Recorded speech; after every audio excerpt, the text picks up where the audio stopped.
Welcome back to the Tomb and Tomb Cryptmaster Solitaire playthrough. This is part 4. Last time we were in this particular crypt. We have our 4 adventurers in the party. With Jacqueline the Rogue, we have Hammer and Axe, both dwarves, and we have Ravenwild, our wizard. Alright, let's continue. We'll just go right into a tomb. We will go into this tomb here that has 2 cards in it, and let's see what we have. All right. Well, the first thing we have no traps, but we do have a monster, and it is Children of Iskar. Looks like more than one. Looks like a horde of stuff. It says, when Children of Iskar are killed, draw 1 tomb card. If a monster is drawn, add it to the crypt. Otherwise, discard it. So I guess in his death throes, he will call another monster. He has 1 green, 1 blue, 1 red attack die. Doesn't seem to be too tough. All right, let's get this set up and see what we're going to do. Okay, so here we are in the crypt. We have the Children of Iskar here. Now, normally monsters would go first, but we remember we have the throwing daggers with Axe, and he is going to actually have 3 blue attack dice to start with as a react bonus. When monsters are revealed, roll 3 green dice. For each success, inflict 1 wound on any monster. So he gets 3 blue for his sharpened daggers. Wow, and he hits with all 3.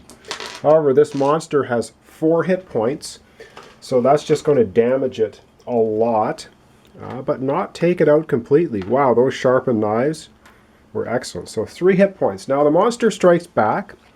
It has 1 green, 1 blue, and 1 red attack dice. And we will keep our good friend Hammer as the defender. He has 5 hit points. So here we go with the monster attack.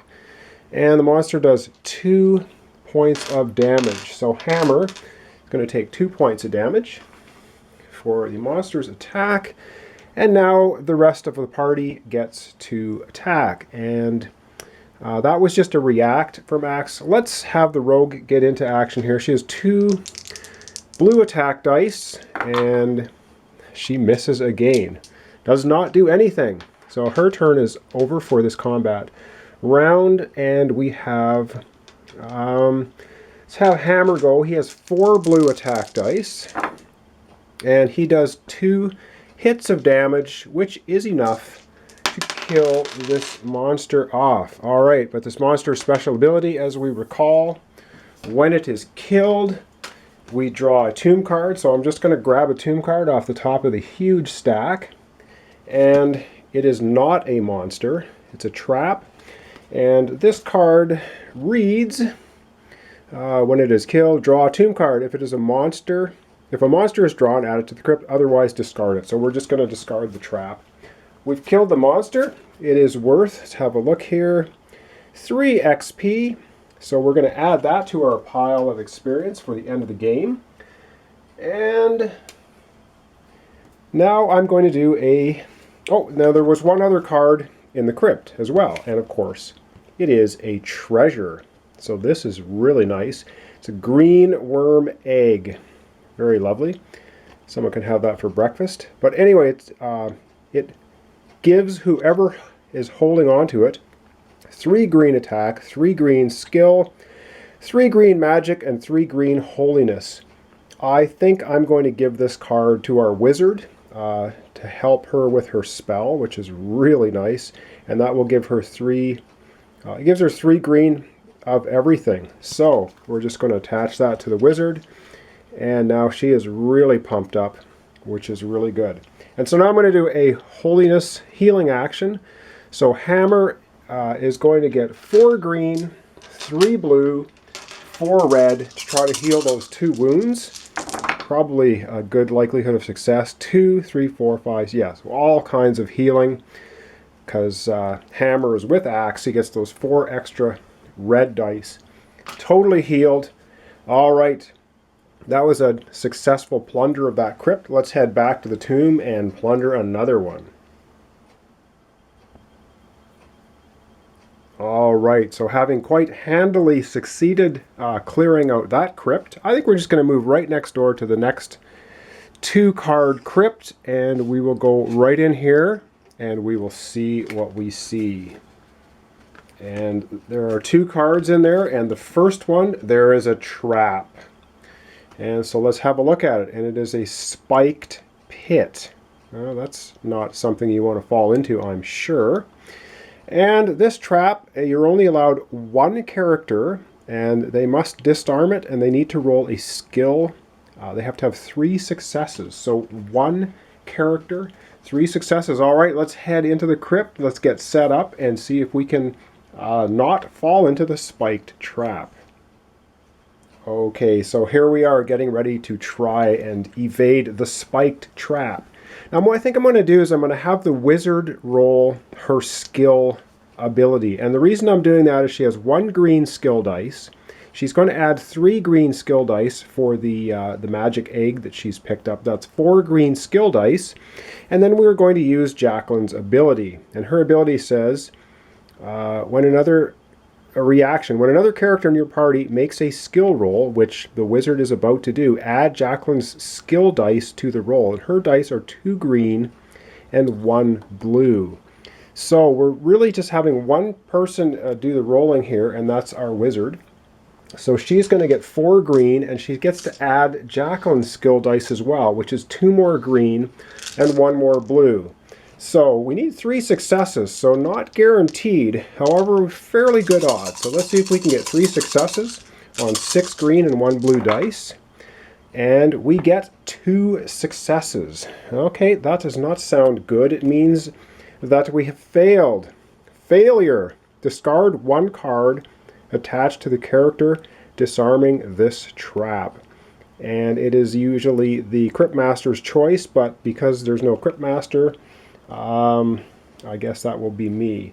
And we have to discard 1 card, so it can be the spell, it can be anything. I think what we're going to do, I don't really want to do it, but we will get rid of her extra. Basically, I guess she tripped at the edge of the pit and dropped her soul gem in. This was the one that was giving our wizard +2 hit points.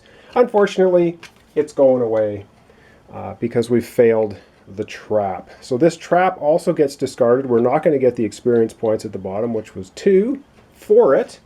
So that is another card that's not going to add to our total. However, after we do not avoid the spike trap, it does lost one of our items down the trap. We next have to encounter the next card, and it is a monster. And it is Mordred of Carcius. Yep, another lovely individual. Looking pretty tough. It's 2 green attack, 2 blue attack, 1 red attack die. And it says if Mordred rolls 3 successes in a single attack, each opponent suffers an additional wound. Well, he has 3 hit points, but we do have our sharpened throwing daggers that Axe has, so he's going to chuck them at Mordred of Carcius first. So we're going to do that as a react when monsters are revealed, which is right now. And 1 damage. So Axe throws his sharpened daggers and does 1 damage to Mordred of Carcius. And now we need a defender. And we're going to use Hammer once again. He has 5 hit points. And this guy gets 2 green, 2 blue, and a red. And if he does 3 successes in a single attack, each opponent suffers an additional wound. Each opponent suffers an additional wound. So this could be pretty dangerous. Here's his dice pool. Let's see what he gets. He gets only 1 damage. So that's not a big deal, I don't think. We're probably going to get rid of this guy. However, Hammer will take a damage. We'll put it on him. And now we get to fight back. So let's just have Hammer with 4 blue dice try to hit him. And Hammer takes him out with 3 more successes, giving him a total of 4 hit points of damage. He only has 3 hit points that he can handle, so we're going to get 5 experience points for clearing this monster out of the tomb. All right. And now we're going to do Hammer's healing ability again. And he gets 3 blue, 4 red, 4 green. We only need 1 success. Again, not a problem. Hammer heals. No problem at all. Back to the tomb. And let's see what we've got.